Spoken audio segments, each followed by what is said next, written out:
Od leta sme kompletne vyplnili konštrukciu balíkmi slamy, urobili sme hlinenú vrstvu pod podlahy, urobili sme vnútorné priečky, dali sme finálnu vrstvu strešnej krytiny, dokončujeme pec, už bola vyskúšaná, funguje.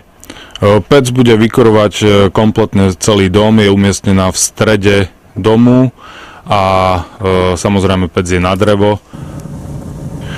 Vetranie bude aktívne s rekuperáciou, čiže s spätným získavaním tepla a v zime s predhrevom v zemnom registri, ktorý v lete funguje ako klimatizácia. Zemný register je v podstate 20 cm rúra zakopaná 2 metre hlboko s dĺžkou približne 40 metrov.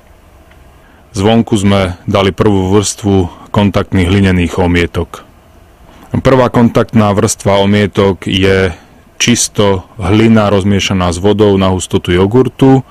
Po jej vyschnutí a vypraskaní sa nanáša druhá vrstva, čo je už hlina zarobená so štrkom a slamenou rezankou, a posledná finálna vrstva bude hlina zarobená s jemným pieskom, už len v tenkej vrstve.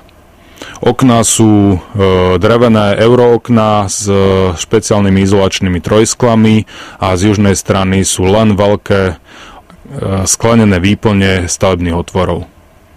Ak všetko dobre pôjde a nevyskytnú sa žiadne výnimočné problémy, tak nasťahovanie a dokončenie je naplánované na Vianoce tohto roku 2014.